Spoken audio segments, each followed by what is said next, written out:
Olá pessoal, tudo bem? Professor Arthur mais uma vez por aqui.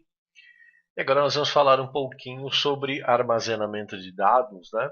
Um recurso muito interessante e muito utilizado pelas empresas que trabalham com grandes quantidades de arquivos ou com arquivos importantes, que é a tecnologia RAID, R-A-I-D. Tecnologia RAID trata de redundância, tá? Trata de uma forma de armazenamento mais segura do que o armazenamento simples de dados dentro de uma única unidade, que é aquele armazenamento que a gente tem nas nossas máquinas, né, nas máquinas das nossas casas. A plataforma NetAcad traz aqui para a gente o exemplo, né, de uma unidade RAID, onde você tem dezenas de discos rígidos enfileirados, né? E todos esses discos juntos concentram as informações desse mesmo cliente. Óbvio que esse tipo de estrutura não é disponível num gabinete comum, né? Num gabinete de uma máquina que você tem aí na sua casa. Mas pequenos conjuntos de RAID são possíveis, são permitidos dentro de determinados tipos de gabinete. E por que a gente faz uma estrutura como essa, né? Quando você tem dados que são muito importantes ou uma quantidade de dados que é muito grande, você lança a mão desse tipo de tecnologia. O RAID, né? Ele permite disponibilidade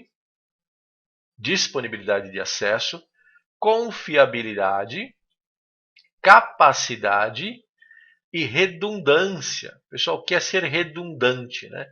Redundante é quando você tem uma unidade que contém a mesma informação do que outra, que tem a mesma informação do que outra. Se uma delas falhar, você preserva algumas unidades para poder coletar esses dados. Ok? Então, ter uma unidade redundante reflete justamente nesse sentido. Tá bom? Para o sistema operacional, para o Windows, por exemplo, uma unidade como esta aqui, uma unidade RAID, é como se fosse uma única unidade. Então ele consegue gerenciar isso aqui de forma muito tranquila. Tá bom? Então vamos falar um pouquinho aqui das características, né, das propriedades ou os termos para a tecnologia RAID. O primeiro termo é o stripping. Stripping significa o seguinte: você vai pegar um arquivo, vai quebrá-lo, entre aspas, em pedaços menores e cada pedacinho você vai gravar numa unidade de disco. Isso melhora muito a performance, tá? Quando você grava pequenos pedaços em discos separados. Porém, o stripping tem uma característica ruim. Quando ocorre uma falha em um desses discos, toda a informação não consegue mais ser agrupada, não consegue mais ser lida. Então, quando uma das unidades do RAID, que tem essa característica de stripping, falha, todos os dados são perdidos. Ok? Então, o stripping é uma técnica de RAID que a gente usa para acelerar o processo, mas ela não é segura em relação ao tratamento dos dados. Uma segunda técnica é o espelhamento. É quando você tem valores duplicados dentro da mesma unidade RAID. Então você pode ter 2 discos, 4 discos, 10 discos em espelhamento. Isso significa o quê? O que está gravado em um disco automaticamente também estará gravado em outro disco. Falhou o primeiro, você tem uma cópia íntegra do segundo disco. Tá? Esta é a vantagem de se trabalhar com o RAID em espelhamento. Mas não há nenhum tipo de teste no espelhamento. Né? O sistema operacional simplesmente grava a informação 2 vezes. Só por aí você já começa a perceber que há uma queda de performance, ok? Ele vai ter que gravar 2 vezes a mesma coisa, mas é uma característica. Diferente do stripping, se uma unidade espelhada falhar, você joga ela fora que você tem outra igualzinha. Para a gente começar a testar se os dados estão íntegros, a gente começa a falar de unidades RAID, de conjuntos RAID em paridade.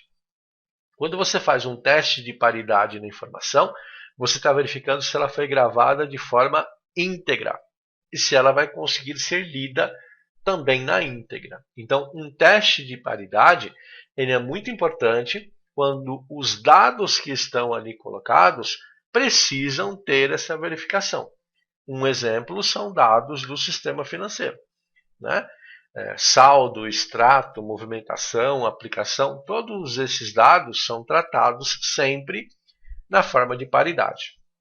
E alguns dados são tão específicos, são tão importantes, que a gente começa a falar em dupla paridade, ou seja, você tem dois testes para verificar se aquele mesmo dado está íntegro. Importante, né? Espelhamento, paridade e dupla paridade diminuem a performance do sistema. Quanto mais recursos você agrega, pior é a performance. Tá ok?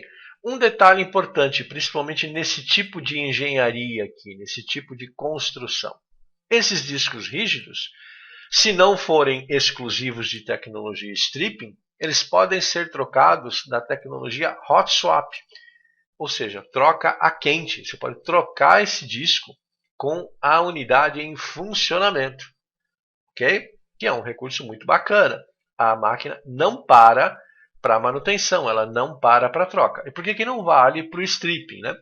Porque o stripping ele divide a informação em pedaços menores, ok? O stripping é muito usado para quantidade de dados. Tá? Então, se você tira uma unidade, o conjunto perde a conexão de dados e não sabe mais o que está gravado ali. Diferente do espelhamento e diferente da paridade.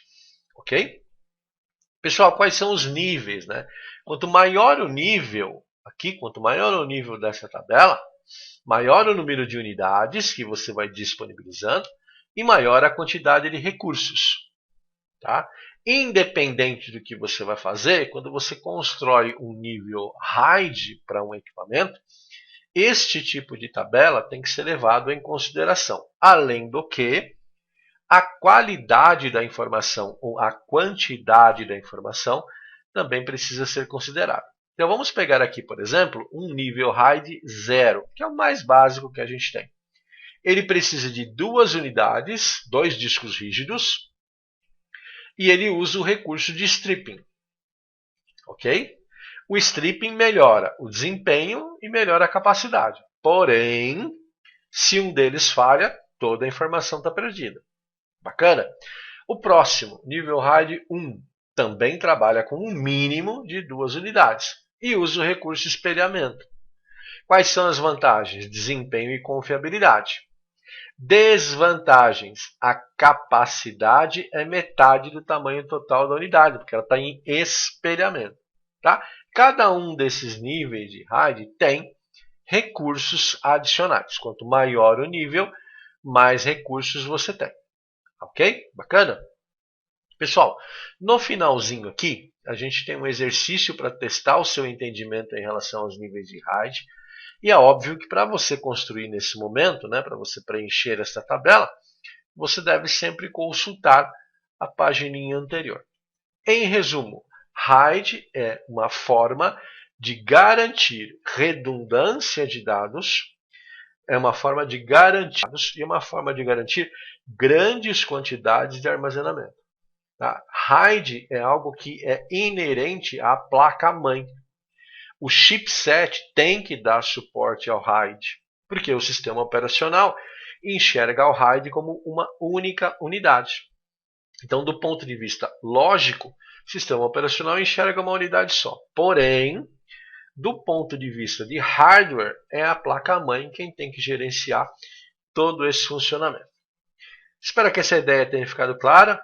Caso você não tenha entendido a minha dica, que você retome desde o início, reveja e leia o material aqui do NetAcad. Um forte abraço e até mais.